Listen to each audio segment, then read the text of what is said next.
అందరికీ నమస్కారం అండి. ఎలా ఉన్నారు? బాగున్నారా? ఈరోజు నేను మీకు చాలా కమ్మగా ఉండే సాంబార్ రైస్ మనం తింటుంటే ఎలా స్మూత్గా వెళ్ళిపోతుంది, అది ఎలా చేసుకోవాలి, ఏమేమి ఇంగ్రీడియంట్స్ ఇందులో వేస్తామో చూద్దాం. ఫస్ట్ అయితే నేను కుక్కర్ తీసుకొని బియ్యం ఒక గ్లాస్కి, అంటే మీరు ఏ క్వాంటిటీలో తీసుకున్నారో ఆ గ్లాస్ తీసుకొని ఆ గ్లాసు రైస్ వేసుకుంటే అందులో హాఫ్ మనం కందిపప్పు వేసుకోవాలి. సగం వరకు మనం కందిపప్పును వేసుకోవాలి. ఇలా రెండింటిని మనం కుక్కర్లో ఉడకబెట్టాలన్నమాట. ఫస్ట్ అయితే వీటి రెండింటిని వేసుకొని శుభ్రంగా ఒకసారి నీట్గా వాష్ చేసేసుకోండి.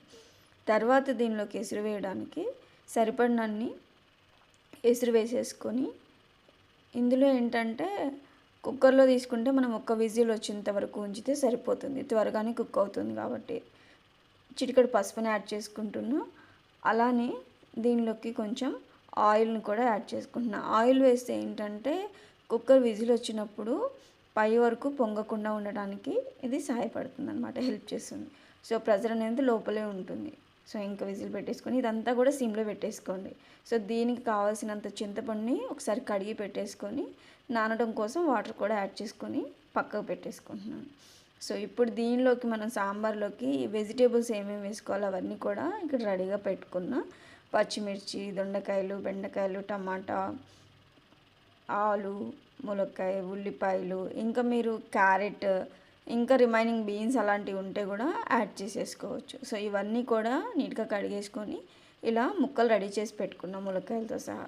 సో ఇప్పుడు ఒక ప్యాన్ పెట్టుకొని అందులో ఒక 3 టేబుల్ స్పూన్ ఆయిల్ వేసుకొని ఆవాలు, జీలకర్ర ఇవి కూడా వేసేసేయండి. ఎండుమిర్చి ఒక 2 వేసేసేయండి. ఇవన్నీ కొంచెం ఆవాలు చిటపటమన్న తర్వాత ముందుగా మనం కట్ చేసి పెట్టుకున్న ఉల్లిపాయ, టమాటా, దొండకాయ, బెండకాయ, ఆలు, క్యారెట్, పచ్చిమిర్చి ఇవన్నీ కూడా ఇందులో యాడ్ చేసేసేయండి. ములక్కాయలు ఇవన్నీ కూడా ఇందులో యాడ్ చేసేసేయండి. తరువాత దీనిలో చిటికెడు పసుపు వేసేసి మొత్తం ఇలా ఒకటేసారి తిప్పేయకుండా, నేనైతే ఇలా ముక్కలన్నింటినీ కూడా ఇలా ఎగరవేసి పెట్టుకుంటున్నా. లేదు అంటే ఒకసారి కలిపి పెట్టేసుకోండి. ఇదంతా కూడా సిమ్లో పెట్టేసేయండి. ముక్కలు బాగా మగ్గిన తర్వాత రిమైనింగ్ ప్రాసెస్లోకి వెళ్తే సరిపోతుంది. ఒకసారి అంతా కలిపిన తర్వాత మళ్ళీ ఒకసారి కలిపి దీన్ని ఇలానే మీడియంలో పెట్టేసి పక్క పెట్టేసుకోండి. ఇప్పుడు మనకి రైస్ అయితే రెడీ అయిపోయింది కదా. సో అది ఎలా వచ్చిందో నేను మీకు చూపిస్తాను చూడండి. ముక్కలు మగ్గేసరికి చూడండి ఎంత బాగా కుక్ అయిపోయినాయో.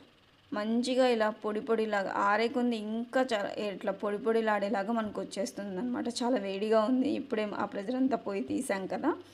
సో వేడివేడిగా ఉంది. సో దీన్ని ఇలానే పక్కకు పెట్టేస్తున్నా. అసలు మనకి ఎంత పొడి పొడి అంటే మనకి ముద్ద ముద్దగా వస్తుందేమో అనుకుంటాం కదా. చూసారు కదా ఎంత పొడిగా వస్తుందో. సో ఈలోపు ముక్కలన్నీ కూడా మగ్గుతూ ఉన్నాయి. ఇప్పుడు దీనిలోకి మనం కొంచెం మగ్గిన తర్వాత ఉప్పు, ఇంకా కారం సరిపడినంత, కారం ఎక్కువ తినే వాళ్ళైతే కారం ఇంకొంచెం యాడ్ చేసేసుకోండి. ఇలా మొత్తం ఒకసారి అయితే మళ్ళీ అన్నిటిని కదిలించేసేసి ఇలానే మీడియంలో పెట్టేసేసి కుక్ అవుతున్నాయో లేదు, మరీ ఓవర్గా కుక్ అయినా కూడా అంతా స్మాష్ అయిపోయినట్టు అవుతుంది, చూసుకోండి. సాంబార్ రైస్ మనకి దీనికి కాంబినేషన్లో దొండకాయ పకోడీ అసలు ఎంత సూపర్ కాంబినేషన్ అండి. అది డెఫినెట్గా అది కూడా పెట్టడానికి ట్రై చేస్తాను. సో ముక్కలన్నీ ఉడికిన తర్వాత చింతపండు రసాన్ని కూడా ఇందులో యాడ్ చేసేసేయండి. సరిపడినంత పులుపు కొంచెం ఉంటేనే బాగుంటుంది. సో అదంతా వేసిన తర్వాత చింతపండు రసం వేసిన తర్వాత ఇలా ఉడుకుతున్నప్పుడు మనం దీనిలో రైస్ యాడ్ చేయాలి. ముందుగానే యాడ్ చేయకూడదు. ఇలా బాగా పొంగుతున్నప్పుడు ఉడుకుతున్నది అయితే మనకు అర్థమైపోతుంది చూడండి. సో ఇప్పుడు ముందుగా మనం వండి పెట్టుకున్న రైస్ ఇంకా కందిపప్పు ఈ రెండు మిశ్రమాన్ని తీసుకొచ్చి ఇందులో కలిపేయాలి. ఈ రైస్ ఈ చింతపండు పులుసులో ఉడికినప్పుడు ఆ టేస్ట్ వేరే లెవెల్ అసలుకి. ఇలా తింటుంటే అలా వెళ్ళిపోతూనే ఉంటుంది. దీనికి కాంబినేషన్ దొండకాయ పకోడీ చాలా చాలా టేస్టీగా ఉంటుంది. సో ఇదంతా కూడా రైస్ అంతటిని కూడా ఇందులో మెల్లమెల్లగా యాడ్ చేసేసుకుంటూ కదుపుకుంటూ సాంబార్లో ఇదంతా కూడా మనం సాంబార్ మామూలుగా అయితే పప్పు ఇందులో వేస్తాం కదా. దీనికి ఏంటంటే రైస్తో పాటు పప్పును ఉడకబెట్టేసి ఇందులో వేస్తున్నాం అనమాట. సో మొత్తం ఇలా కలిపేసుకోండి. ఇది కొంచెం సేపు ఉడికితే ఆ టేస్ట్ బాగుంటుందన్నమాట. చాలా సింపుల్గా అయిపోతుంది. సో ఇదంతా కలిపేస్తున్నాను నేనైతే. ఇప్పుడు మళ్ళీ ఇది కూడా ఉడకాలన్నమాట. మనకి బిఫోర్ చింతపండు పులుసు ఎలా అయితే ఉడుకుతున్నప్పుడు మనం చూసామో అలా ఇది కూడా ఉడుకుతూ కొంచెం దగ్గరగా అవుతుంది. ఇప్పుడు దగ్గరగా కొంచెం లూజ్గా ఉన్నప్పుడు తీసుకున్న అది ఆరే కొంది దగ్గరగా అయిపోతుంది అనమాట. సాంబార్ రైస్. సో ఇప్పుడు దీనిలోకి లైట్గా వేయినట్టుగా కొంచెం ధనియాల పొడి వేసాను. తర్వాత దీనికి అసలైన టేస్ట్ నెయ్యి అండి. నెయ్యి వేసుకుంటే చాలా చాలా బాగుంటుంది. ఇంకా నెయ్యి వేసిన తర్వాత రెండింటిని ఒకసారి కదిపేసేయండి. మనం ధనియాల పౌడర్ లైట్గా వేసాం కదా, అది ఇంకా నెయ్యి వేసిన తర్వాత మళ్ళీ ఒకసారి మొత్తం కదిపేసుకోండి. సో దీనిలోకి లైట్గా కొత్తిమీరను కూడా యాడ్ చేస్తున్నా. మరీ ఎక్కువ కాదు, మనం సాంబార్లో వేసుకున్నట్టు కాదు, లైట్గా వేసినట్టుగా అలా వేసుకున్నా. సో మనకి వేడిగా సాంబార్ రైస్ అయితే రెడీ అయిపోయింది. చూసారు కదా, ఇలా మనం ఒక బౌల్లో సర్వ్ చేసుకొని తింటుంటే వేడిగా కూడా తిన్న బాగుంటుంది, చల్లారితే ఇంకా బాగుంటుంది.